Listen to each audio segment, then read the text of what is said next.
So this is how I check my flights when I want to do something like I was talking about when I go to the East Coast and I want to go on a cruise somewhere, but then I don't want to leave the East Coast before I see my grandbaby. So here's what I do. I fly American because I've got top status and it just ends up being a lot cheaper. I use the credit card through American that I do my bookings and my cruises with, so I end up with a bazillion tons of miles. But this is how I do it. So my first flight would be PDX to Fort Lauderdale. Okay. Then stay there overnight, 2 nights, do the cruise, and then flight 2 would be Fort Lauderdale to CLT, and then CLT to PDX. 2 passengers. Whoa, sorry.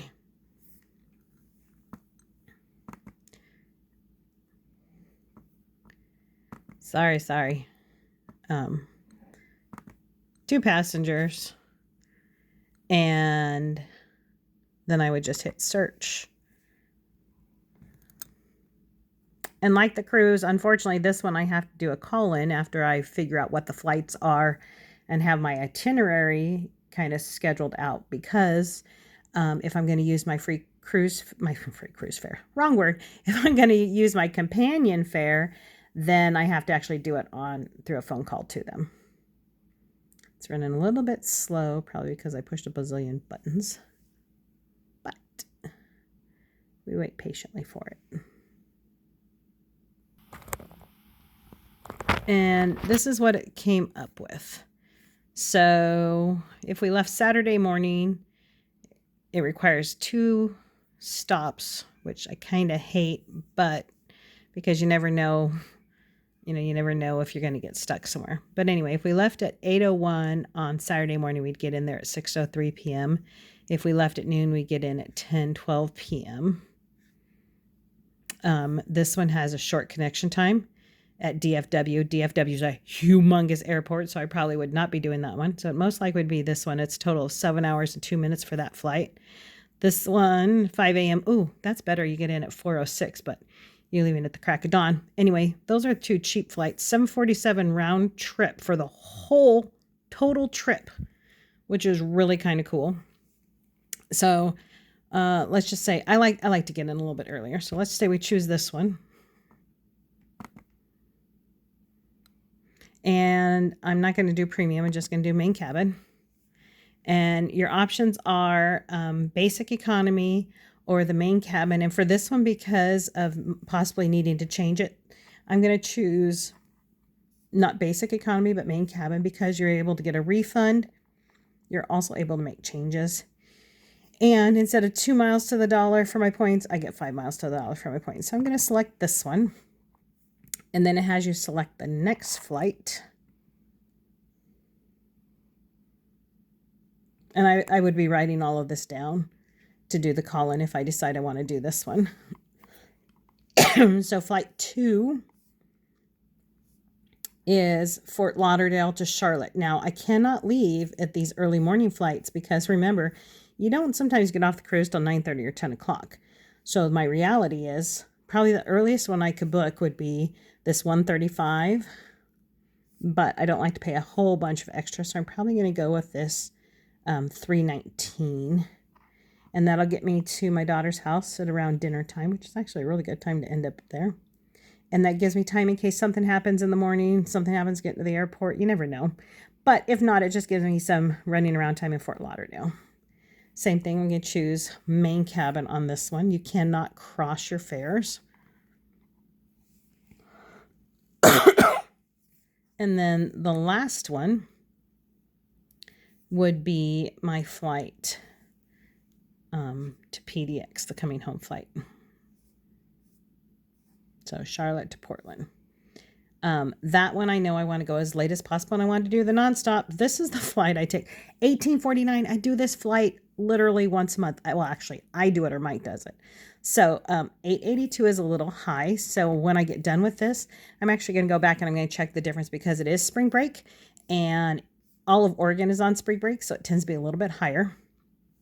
Let me finish this up and then I'll explain to you what I'm going to do. I'm going to stay in Maine. Oregon's a little bit higher. So because the whole state is on spring break.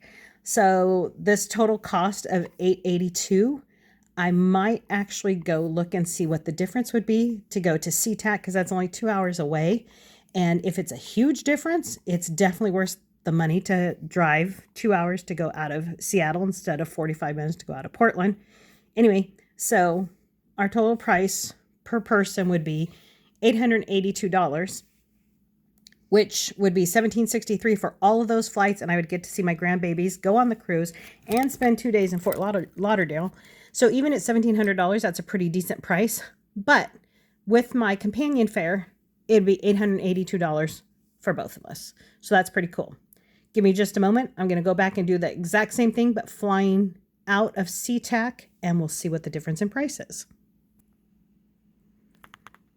You guys might be asking, do I actually do this before I book cruises? Yes, because when I'm looking at the cost of my cruise, I have to actually factor in the flights too, because I don't want to pay, $2,000 or $3,000 for a flight for a free cruise if I can get the free cruise and pay $400 for the flight. Anyway, so only thing I did is I changed Seattle for where I'm leaving from, Seattle for where I'm going back to. Still 2 passengers. Hit that search button and let's see the difference in the price. My hope is it's significantly less.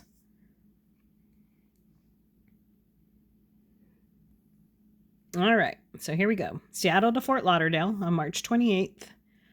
I have to give myself time to get up there. You know what? I'm betting the price is not going to be much different, because it looks like $733 is, yeah, that's the cheapest price. So if it's that close to the same price, I will be sticking with my home airport. If it's only going to be a little bit different. Anyway, let's just give it a check. That one is only one stop, and that is 7 hours and 11 minutes. Seeing it's about the same flight time too. So this one, I would have to stay in Seattle to get there by 7:51. So then I'm going to end up paying more money. Yeah.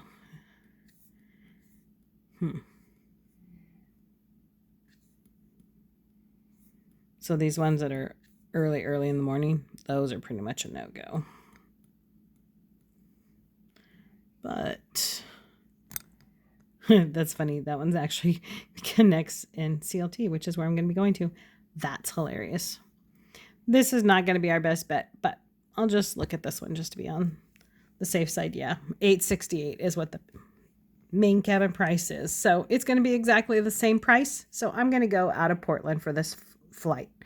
Now I'll make a phone call to American Airlines and say, hey, these are my flight schedules. Tell me which of my 2 companion fares we can use on it, and let's make it happen. And if Mike wants that one, it'll be the $360 plus $900 for the flights. So we're looking at under $1,250, or right at $1,250 for our entire price. That's not bad for a free cruise and getting to see my grandbabies.